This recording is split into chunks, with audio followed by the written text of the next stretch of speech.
Ads లేకుండా latest episode చూడండి.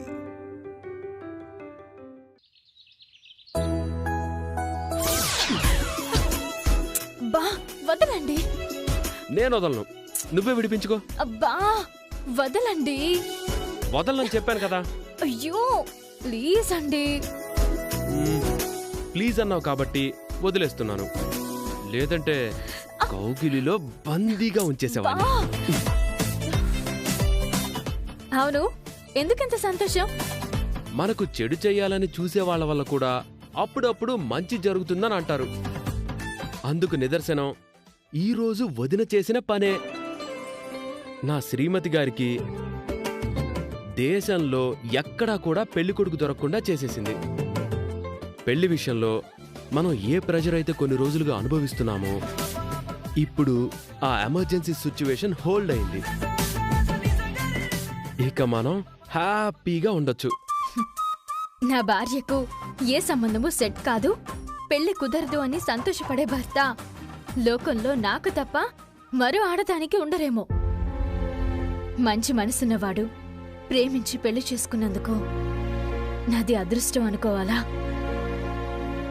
నా మీద నాకే జాలి కలిగే పరిస్థితుల్లో ఉన్నందుకు దురదృష్టం అనుకోవాలా? ఏమనుకోవాలి? జరుగుతున్న సంఘటనలు చూస్తుంటే నా భార్య స్థానంలోకి మరో అమ్మాయి గాని, నీ జీవితంలోకి మరో మగాడు గాని రారని వెరీ క్లియర్గా అర్థమవుతుంది. కాబట్టి దేవుడు మన నుదుటిన ఆ అదృష్టాన్నే రాసుంచాడని అనుకోవాలి.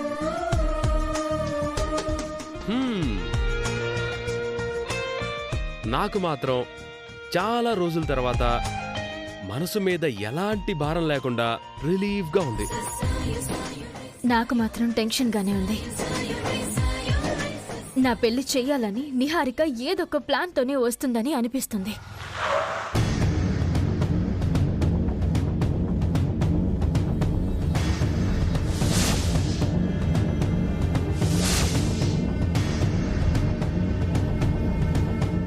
కవితకి మెప్పు, కాంతకు కొప్పు అవసరమన్నట్టు నువ్వేమో గుర్తింపు కోసం తాపత్రయపడుతూ చివరికి బ్యాడ్ అయిపోతున్నావు. అటు నిహారికకి పెళ్లి కావట్లేదు, ఇటు అవని ఇంట్లో నుంచి బయటికి పోవట్లేదు. కర్మ కర్మ.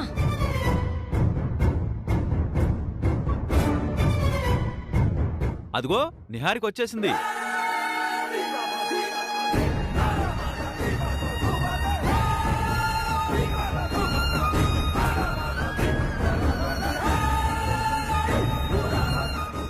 ఏంటి అందరూ డల్గా ఉన్నారు? లావణ్య చేసిన పనికి అందరికీ దిమ్మ తిరిగి బొమ్మ కనపడింది. ఏం చేసింది? ఏం చేసిందంటే, అన్నయ్య ఇప్పుడు అవసరమా? తర్వాత అయినా తెలుస్తుంది కదా. ఏం జరిగింది? అవని కోసం సంబంధాలు చూసే ప్రయత్నం చేస్తుంది. అందులో భాగంగా ఈ రోజు మ్యారేజ్ బ్యూరో నుంచి ఒక పర్సన్ కూడా వచ్చాడు. అవని ప్రస్తుతం వేదవతి గారింట్లో అతిథిలా ఉంటుంది. అవనికి అన్నయ్య తప్ప ఇంకెవరూ లేరు. వేదవతి గారు రెండో కొడుకు శ్రీకర్తో పెళ్లి జరిపించాలనుకున్నారు. కుటుంబ ఆచారానికి సరిపడే జాతకం అవనికి లేనందున పెళ్లి చేయకూడదని నిర్ణయించుకున్నారు. కోటీశ్వరుడు, ఎన్ఆర్ఐ అయినవాడు, ఫారిన్ లో సెటిల్ అయినవాడు మా అవన్ని చేసుకోవడానికి ముందుకు రాగలరు. ఇట్లు అవనికి అక్కలాంటి లావణ్య.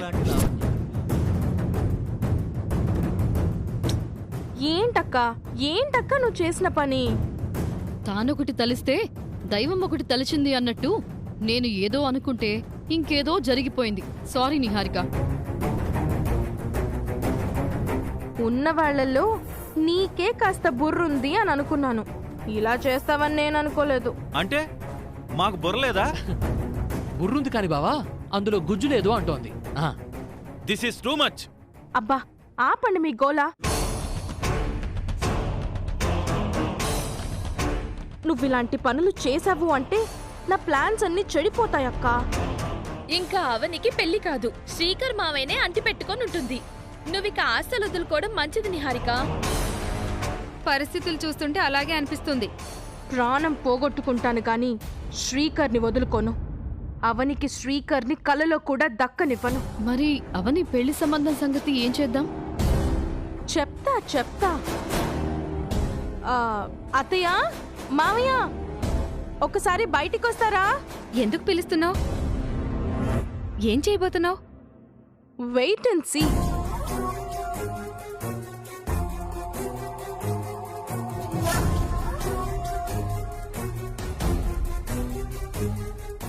ఏంటమ్మా?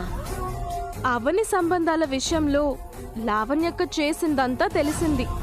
అవని పెళ్లి విషయంలో లావణ్య కలగజేసుకోకుండా ఉండుంటే బాగుండేది. అనవసరంగా కలగజేసుకుని ఆ విధంగా చేసింది.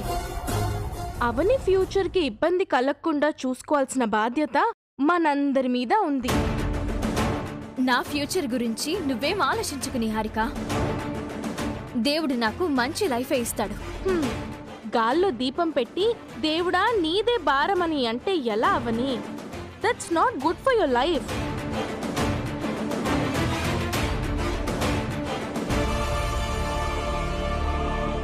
కుదిరితే 2 పెళ్ళిళ్ళు ఒకేసారి చెయ్యాలని మేమనుకుంటుంటే మొత్తం చెడగొట్టేసింది. రేపటి రోజున లావణ్య చేసిన పని సుజాతగాని తెలిసింది అంటే మమ్మల్ని అపార్థం చేసుకుంటుంది, తల దించుకోవాల్సొస్తుంది. సుజాత గారు అలా ఏం అనుకోర్లేమ్మా, సంతోషిస్తారు.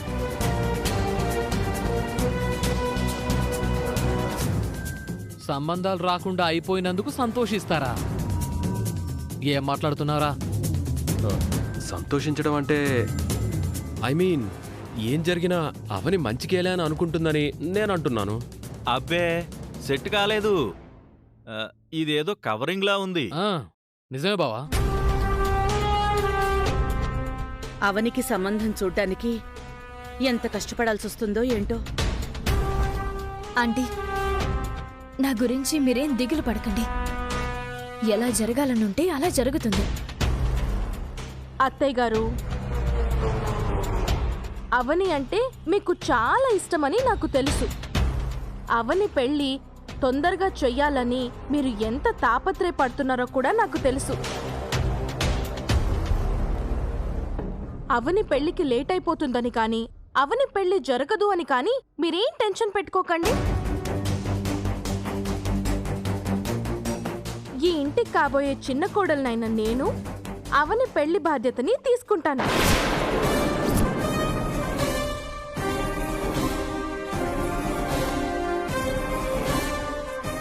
ఏదో దుర్మార్గానికి సిద్ధపడింది, అందుకే మాటిస్తుంది. ఏ వైపు నుంచి దాడి చేయబోతుందో. సుజాత గారు, అవనికి ఎలాంటి భర్త కావాలని అడిగారో నాకు పెన్ టు పెన్ గుర్తుంది. కాబట్టి నేను మీ గౌరవాన్ని కాపాడే పని చెయ్యడానికి నాకు జస్ట్ 1 వీక్ టైం ఇవ్వండి.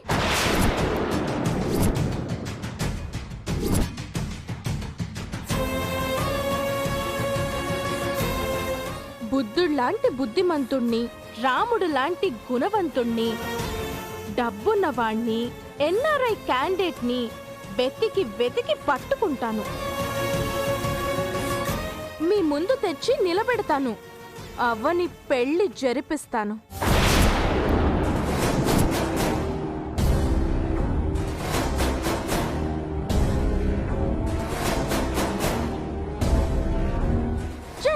జస్ట్ ఒక 1 వీక్. అవని గురించి నువ్వంతలా స్ట్రెయిన్ తీసుకోవద్దు నిహారిక. ఎలా జరగాలనుంటే అలాగే జరుగుతుంది. అలా ఎందుకంటావు శ్రీకర్? నిహారిక మంచి పని చేయబోతోంది కదా. ఓవైపు తన పెళ్లి పెట్టుకుని మరోవైపు అవని పెళ్లి గురించి ఆలోచిస్తోందంటే ఎంత గొప్ప విషయం. అవును వేదా, నిహారిక ఇంత కాన్ఫిడెంట్గా చెప్తుందంటే ఖచ్చితంగా సాధిస్తుంది. నిహారిక మన కుటుంబం కోసం గింత చేస్తుందా అని మీరందరూ మురిసిపోయేలాంటి వరుణ్ణి తీసుకొస్తాను. నువ్వు నా బంగారం తల్లి. అవని, డోంట్ వరీ, బీ హ్యాపీ.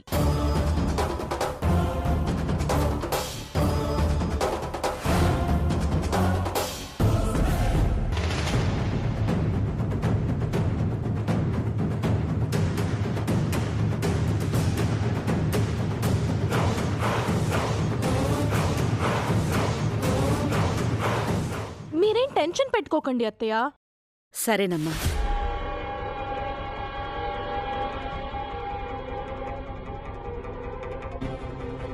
నీ మాటలు వింటుంటే ఆల్రెడీ ఎవరినో సెలెక్ట్ చేసినట్టున్నావు. సమయం వచ్చినప్పుడు అన్నీ వాటంతటవే జరిగిపోతాయి.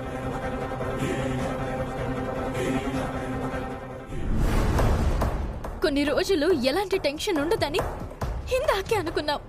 సంతోషంగా ఉన్నాం. ఇంతలోనే ఎలా చేసేసిందో చూడండి. నా మీద ఏదో ప్లాన్ చేసింది. ఎవరినో ఒకరిని తెచ్చి కట్టబెట్టాలని చూస్తుంది. నేను మిమ్మల్ని వదులుకోలేను. నా జీవితంలోకి మరొకరు రాకూడదు.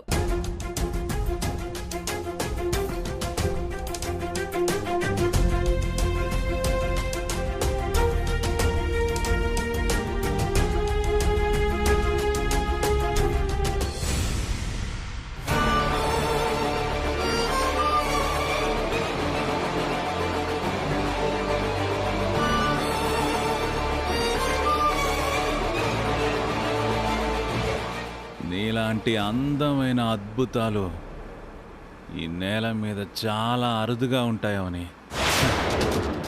నీలాంటి అద్భుతాన్ని సృష్టించినోడు గొప్పోడైతే దక్కించుకునేవాడు అదృష్టవంతుడు. I'm lucky fellow.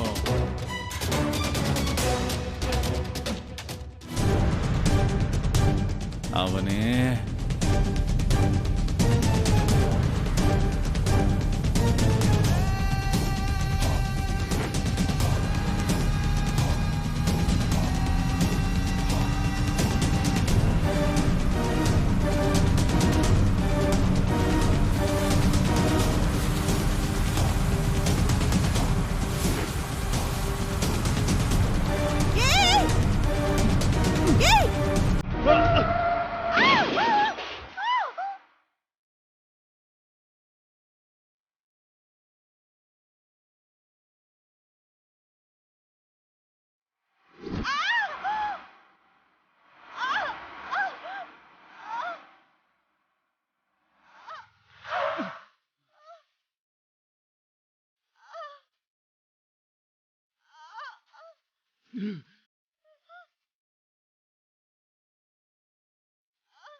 రేయ్, యాక్సిడెంట్ అయిందిరా, చూద్దాంరా.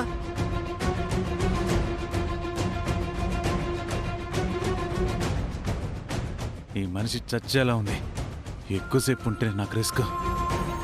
నేనెవడికి రిజిస్టర్ కాకముందే వెళ్ళిపోవాలి.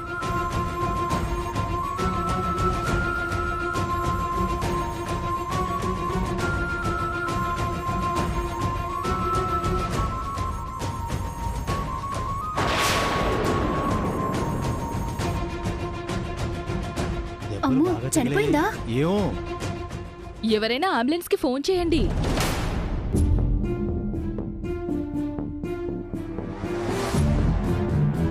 బ్లడ్ బాగా కారిపోతుంది.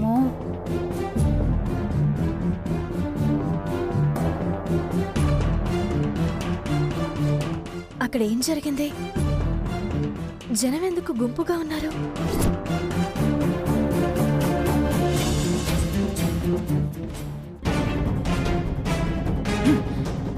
అవనిని తలుచుకుంటూ మంచి మూడ్తో మంచి ఫీల్తో వస్తుంటే ఛే, ఇలా జరిగిందేంటి?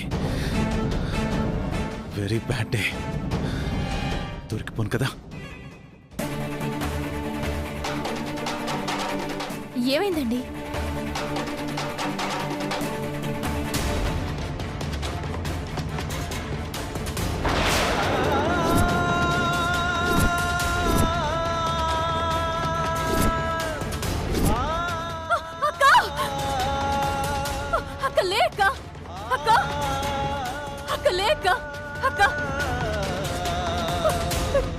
ఏమైందండి? మా అత్తకి ఏమైంది? ఎందుకు ఈ పరిస్థితిలో ఉంది? ఎవరో కారుతో గుద్దేశారమ్మా. అయ్యో, రక్తం బాగా పోతుంది. త్వరగా హాస్పిటల్ తీసుకెళ్ళటం మంచిది. తొందరగా హాస్పిటల్ కి తీసుకెళ్ళండి. ఆటోని పిలవండి ప్లీజ్. అలాగేనమ్మా. అక్క, అక్క లే అక్క, నీకేం కాదక్క. ఆటో వచ్చిందమ్మా. కొంచెం సాయం పట్టండి.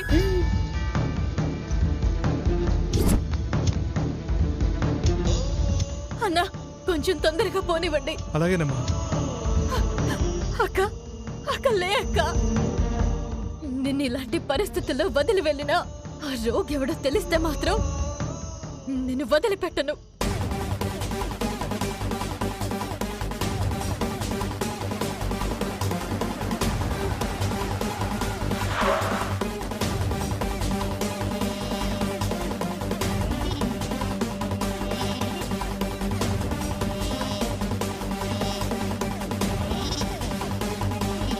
నన్ను నా ఇంట్లో ప్రశాంతంగా ఉండనివ్వరా? ఏం కొంపలు మునిగిపోయాయని అర్జెంటుగా ఫోన్ చేసి రమ్మన్నారు. వికాస్ చేసిన పని వల్ల కొంపలు మునిగేలా ఉన్నాయి. ఏం చేశాడు? యాక్సిడెంట్ చేశాడు. యాక్సిడెంటా? అవును. ఎవరో దారిని పోయే అమ్మాయిని గుద్దేశాడు.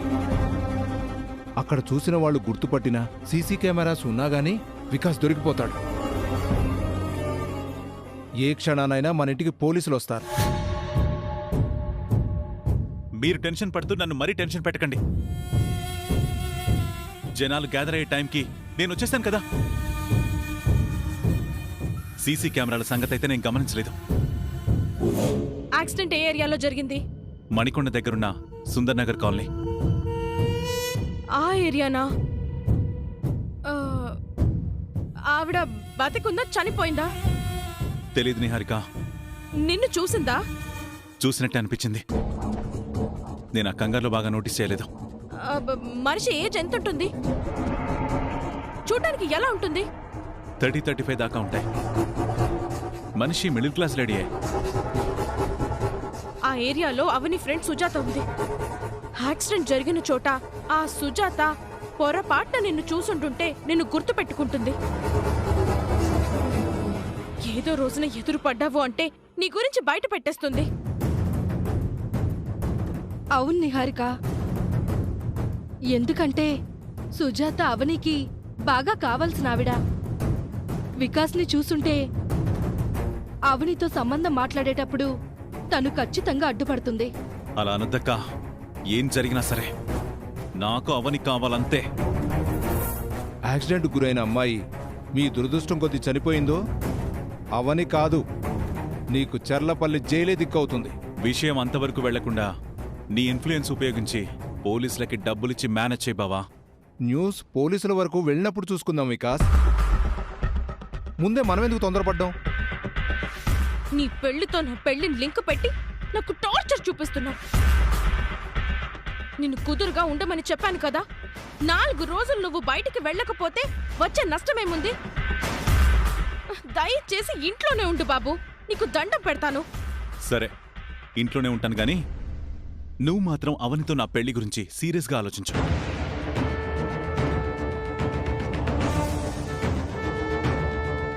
వీడొచ్చిన దగ్గర నుండి మనశ్శాంతి లేకుండా పోయింది. ఆ యాక్సిడెంట్ ని వికాస్ ని సుజాత చూడకుండా ఉంటే మనం సేఫ్. లేదంటే డేంజర్ జోన్ లో ఉన్నట్టే. దేవుడి దయ వల్ల తలకి బలమైన గాయం కాలేదు. లేదంటే చాలా ప్రమాదం జరుగుండేది. నా బిడ్డ అన్యాయం అయిపోకూడదని దేవుడు నా ఆయుషుని మరికొన్ని రోజులు పెంచినట్టున్నాడు. డాక్టర్ గారు నిన్ను 2 రోజులు రెస్ట్లో ఉండి 2 రోజుల తర్వాత రమ్మన్నారు. మందులు మాత్రం జాగ్రత్తగా వాడాలి, సరేనా? అవును, యాక్సిడెంట్ చేసిన వాణ్ణి నువ్వు గుర్తుపడతావా?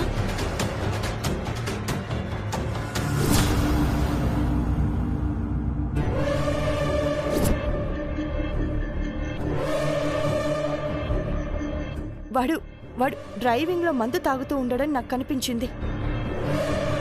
వాణ్ణి చూడగానే నా మృత్యువులా కనిపించాడు. ఒక్కోసారి క్షణకాలంలో అన్నీ జరిగిపోతాయి అంటారు చూడు, అలాగే జరిగిపోయింది. అలాంటి దుర్మార్గుడు 100 మందిలో ఉన్నా నేను గుర్తుపడతాను. వాడు నీకెప్పుడైనా కనబడితే నాకు వెంటనే ఫోన్ చేయి. అలాంటి వాణ్ణి వదలకూడదు. తప్పు వాడి వైపు ఉంది. అలాంటప్పుడు మినిమం హ్యూమానిటీ అయినా చూపించాలి కదా. యాక్సిడెంట్ చేసి పారిపోవడమేంటి? అంటే మనుషుల ప్రాణాలు పోయినా లెక్క చేయకుండా వెళ్ళిపోతారా? వాడిని అరెస్ట్ చేయిద్దాం. చేసిన తప్పుకు శిక్ష పడేలా చేద్దాం. అవును పిన్ని, అలాంటి బ్యాడ్ బాయ్స్ ని వదలకూడదు. అమ్మకేమన్నా అయ్యుంటే నేనేమైపోయేదాన్ని. అందుకే అతనికి పనిష్మెంట్ పడాలి. వాడు రేపు ఎక్కడైనా ఏ రోడ్డు మీదైనా కనిపించాడంటే మాత్రం నేను వాడికి తగిన బుద్ధి చెప్తాను. సరే, నువ్వు రెస్ట్ తీసుకోక. పడుకో.